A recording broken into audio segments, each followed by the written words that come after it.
The Punic Wars were a series of 3 wars fought between Rome and Carthage from 264 BC to 146 BC. At the time, they were probably the largest wars that had ever taken place. The term Punic comes from the Latin word punicus, meaning Carthaginian, with reference to the Carthaginians' Phoenician ancestry. The main cause of the Punic Wars was the conflicts of interest between the existing Carthaginian Empire and the expanding Roman Republic. The Romans were initially interested in expansion via Sicily, part of which lay under Carthaginian control. At the start of the First Punic War, Carthage was the dominant power of the Western Mediterranean, with an extensive maritime empire. Rome was a rapidly ascending power in Italy, but it lacked the naval power of Carthage. By the end of the Third War, after more than 100 years and the loss of many hundreds of thousands of soldiers from both sides, Rome had conquered Carthage's empire, completely destroyed the city, and become the most powerful state of the Western Mediterranean. With the end of the Macedonian Wars, which ran concurrently with the Punic Wars, and the defeat of the Seleucid king Antiochus III the Great in the Roman-Seleucid War in the Eastern Sea, Rome emerged as the dominant Mediterranean power and one of the most powerful cities in classical antiquity.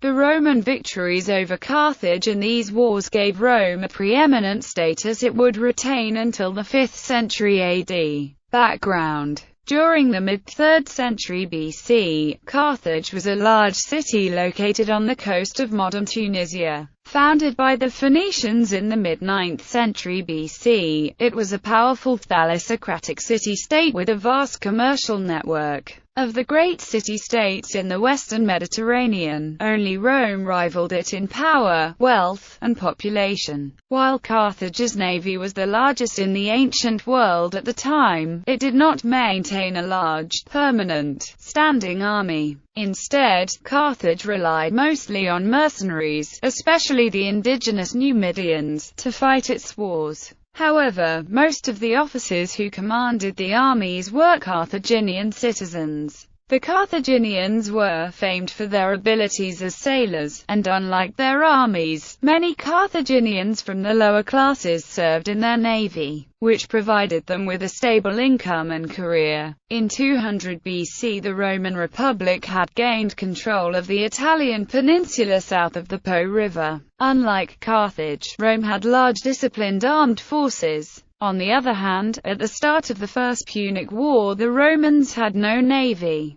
and were thus at a disadvantage until they began to construct their own large fleets during the war. First Punic War. The First Punic War was fought partly on land in Sicily and Africa, but was largely a naval war. It began as a local conflict in Sicily between Hierato of Syracuse and the Mamertines of Messina. The Mamertines enlisted the aid of the Carthaginian navy, and then subsequently betrayed them by entreating the Roman Senate for aid against Carthage. The Romans sent a garrison to secure Messina, so the outraged Carthaginians then lent aid to Syracuse. With the two powers now embroiled in the conflict, tensions quickly escalated into a full-scale war between Carthage and Rome for the control of Sicily. After a harsh defeat of the Battle of Agrigentum in 262 BC, the Carthaginian leadership resolved to avoid further direct land-based engagements with the powerful Roman legions, and concentrate on the sea where they believed Carthage's large navy had the advantage. Initially, the Carthaginian navy prevailed. In 260 BC they defeated the fledgling Roman navy at the Battle of the Lipari Islands. Rome responded by drastically expanding its navy in a very short time. Within 2 months the Romans had a fleet of over 100 warships. Because they knew that they could not defeat the Carthaginians in the traditional tactics of ramming and sinking enemy ships, the Romans added the corvus, an assault bridge, to Roman ships. The hinged bridge would swing onto enemy vessels with a sharp spike and stop them. Roman legionaries could then board and capture Carthaginian ships. This innovative Roman tactic reduced the Carthaginian navy's advantage in ship-to-ship engagements. and allowed Rome's superior infantry to be brought to bear in naval conflicts. However, the corvus was also cumbersome and dangerous, and was eventually phased out as the Roman navy became more experienced and tactically proficient. Save for the disastrous defeat of the Battle of Tunis in Africa, and 2 naval engagements, the First Punic War was a nearly unbroken string of Roman victories. In 241 BC, Carthage signed a peace treaty under the terms of which they evacuated Sicily and paid Rome a large war indemnity. The long war was costly to both powers, but Carthage was more seriously destabilized. In 238 BC, Carthage was plunged into the mercenary war, during which Rome seized Sardinia and Corsica. Rome was now the most powerful state in the western Mediterranean. Its large navy able to prevent sea-borne invasion of Italy, control important sea trade routes, and invade foreign shores. Aftermath: Carthage spent the years following the war improving its finances and expanding its colonial empire in Hispania under the militaristic Barcid family. Rome's attention was mostly concentrated on the Illyrian Wars. In 219 BC, Hannibal, the son of Hamilcar Barca, attacked Saguntum in Hispania, a city allied to Rome, starting the Second Punic War. Interval between the First and Second Punic Wars. According to Polybius, there had been several trade agreements between Rome and Carthage, even a mutual alliance against King Pyrrhus of Epirus. When Rome and Carthage made peace in 241 BC, Rome secured the release of all 8,000 prisoners of war without ransom and, furthermore, received a considerable amount of silver as a war indemnity. However, Carthage refused to deliver to Rome the Roman deserters serving among their troops. A first issue for dispute was that the initial treaty, agreed upon by Hamilcar Barca and the Roman commander in Sicily, had a clause stipulating that the Roman Popular Assembly had to accept the treaty in order for it to be valid. The Assembly not only rejected the treaty but increased the indemnity Carthage had to pay. Carthage had a liquidity problem and attempted to gain financial help from Egypt, a mutual ally of Rome and Carthage, but failed. This resulted in delay of payments owed to the mercenary troops that had served Carthage and Sicily, leading to a climate of mutual mistrust. Then, finally, a revolt supported by the Libyan natives, known as the Mercenary War. During this war, Rome and Syracuse both aided Carthage, although traders from Italy seem to have done business with the insurgents. Some of them were caught and punished by Carthage, aggravating the political climate which had started to improve in recognition of the old alliance and treaties. During the uprising in the Punic mainland, the mercenary troops in Corsica and Sardinia toppled Punic rule and briefly established their own, but were expelled by a native uprising. After securing aid from Rome, the exiled mercenaries then regained authority on the island of Sicily. For several years a brutal campaign was fought to quell the insurgent natives. Like many Sicilians, they would ultimately rise again in support of Carthage during the Second Punic War. Eventually, Rome annexed Corsica and Sardinia by revisiting the terms of the treaty that ended the First Punic War. As Carthage was under siege and engaged in a difficult civil war, they grudgingly accepted the loss of these islands and the subsequent Roman conditions for ongoing peace, which also increased the war indemnity levied against Carthage after the First Punic War. This eventually plunged relations between the two powers to a new low point. After Carthage emerged victorious from the mercenary war, there were two opposing factions. The Reformist Party was led by Hamilcar Barca, while the other, more conservative, faction was represented by Hanno the Great and the old Carthaginian aristocracy. Hamilcar had led the initial Carthaginian peace negotiations and was blamed for the clause that allowed the Roman Popular Assembly to increase the war indemnity and annex Corsica and Sardinia. But his superlative generalship was instrumental in enabling Carthage to ultimately quell the mercenary uprising. Ironically fought against many of the same mercenary troops he had trained. Hamilcar ultimately left Carthage for the Iberian Peninsula, where he captured rich silver mines and subdued many tribes who fortified his army with levies of native troops. Hanno had lost many elephants and soldiers when he became complacent after a victory in the Mercenary War. Further, when he and Hamilcar were supreme commanders of Carthage's field armies, the soldiers had supported Hamilcar when his and Hamilcar's personalities clashed. On the other hand, he was responsible for the greatest territorial expansion of Carthage's hinterland during his rule as strategist and wanted to continue such expansion. However, the new Median king of the relevant area was now a son-in-law of Hamilcar and had supported Carthage during a crucial moment in the Mercenary War. While Hamilcar was able to obtain the resources for his aim, the Numidians in the Atlas Mountains were not conquered, like Hanno suggested,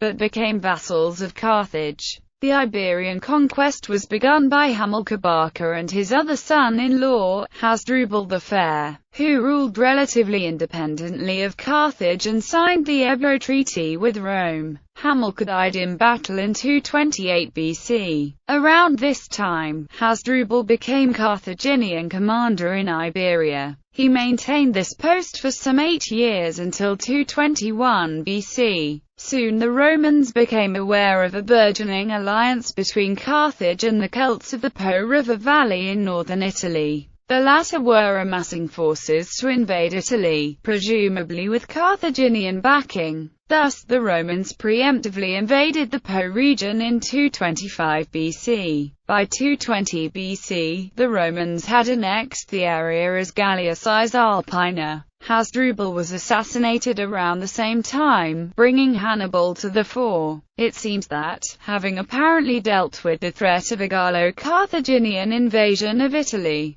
the Romans lulled themselves into a false sense of security. Thus, Hannibal took the Romans by surprise a mere 2 years later by merely reviving and adapting the original Gallo-Carthaginian invasion plan of his brother-in-law Hasdrubal. After Hasdrubal's assassination by a Celtic assassin, Hamilcar's young sons took over, with Hannibal becoming the strategist of Iberia. Although this decision was not undisputed in Carthage, the output of the Iberian silver mines allowed for the financing of a standing army and the payment of the war indemnity to Rome. The mines also served as a tool for political influence, creating a faction in Carthage's magistrate that was called the Barcino. In 219 BC, Hannibal attacked the town of Saguntum, which stood under the special protection of Rome. According to Roman tradition, Hannibal had been made to swear by his father never to be a friend of Rome, and he certainly did not take a conciliatory attitude when the Romans berated him for crossing the river Iberus, which Carthage was bound by treaty not to cross. Hannibal did not cross the Ebro River in arms,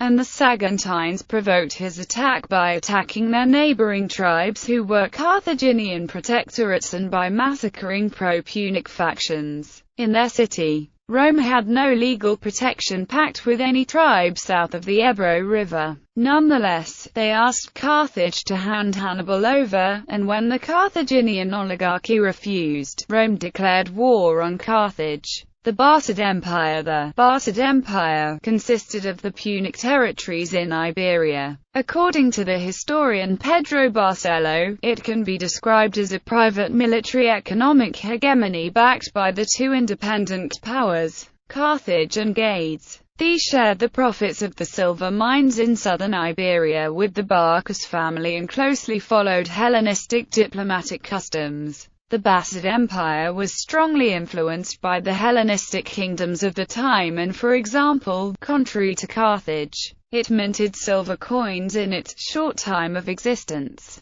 Second Punic War. The Second Punic War is most remembered for the Carthaginian Hannibal's crossing of the Alps. His army invaded Italy from the north and resoundingly defeated the Roman army in several battles, but never achieved the ultimate goal of causing a political break between Rome and its allies. While fighting Hannibal in Italy, Hispania, and Sicily, Rome simultaneously fought against Macedon in the First Macedonian War. Eventually, the war was taken to Africa, where Carthage was defeated at the Battle of Zama by Scipio Africanus. The end of the war saw Carthage's control reduced to only the city itself. There were three military theatres in this war: Italy, where Hannibal defeated the Roman legions repeatedly; Hispania, where Hasdrubal, a younger brother of Hannibal, defended the Carthaginian colonial cities with mixed success until eventually retreating into Italy; and Sicily, where the Romans held military supremacy. Hannibal, after assaulting Saguntum in Hispania,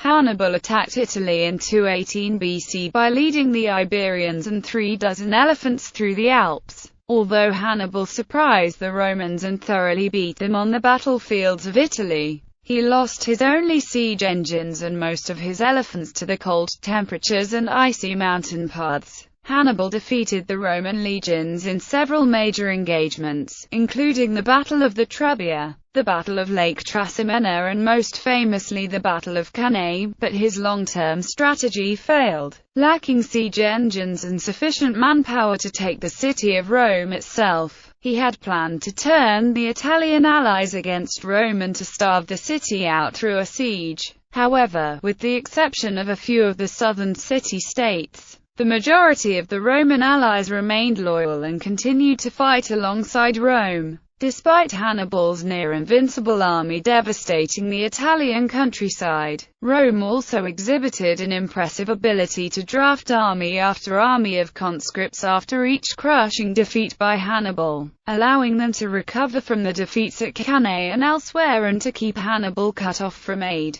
Hannibal never successfully received any significant reinforcements from Carthage. Despite his many pleas, Carthage only ever sent reinforcements successfully to Hispania. This lack of reinforcements prevented Hannibal from decisively ending the conflict by conquering Rome through force of arms. The Roman army under Quintus Fabius Maximus intentionally deprived Hannibal of open battle in Italy for the rest of the war, while making it difficult for Hannibal to forage for supplies. Nevertheless, Rome was also incapable of bringing the conflict in the Italian theatre to a decisive close. Not only did Roman legions contend with Hannibal in Italy and with Hannibal's brother Hasdrubal in Hispania, but Rome had embroiled itself in yet another foreign war, the first of its Macedonian wars against Carthage's ally Philip V. At the same time, through Hannibal's inability to take strategically important Italian cities, through the general loyalty Italian allies showed to Rome, and through Rome's own inability to counter Hannibal as a master general, Hannibal's campaign continued in Italy inconclusively for 16 years. Though he managed to sustain his forces for 15 years, Hannibal did so only by ravaging farmlands, keeping his army healthy, which brought anger among the Roman subject states. Realizing that Hannibal's army was outrunning its supply lines quickly, Rome took countermeasures against Hannibal's home base in Africa by sea command and stopped the flow of supplies. Hannibal quickly turned back and rushed to home defense, but suffered defeat in the Battle of Zama. Hasdrubal's campaign to reinforce Hannibal in Hispania, a young Roman commander, Publius Cornelius Scipio, eventually defeated the larger but divided Carthaginian forces under Hasdrubal and two other Carthaginian generals. Abandoning Hispania, Hasdrubal moved to bring his mercenary army into Italy to reinforce Hannibal, but never made it and was defeated by Roman forces near the Alps.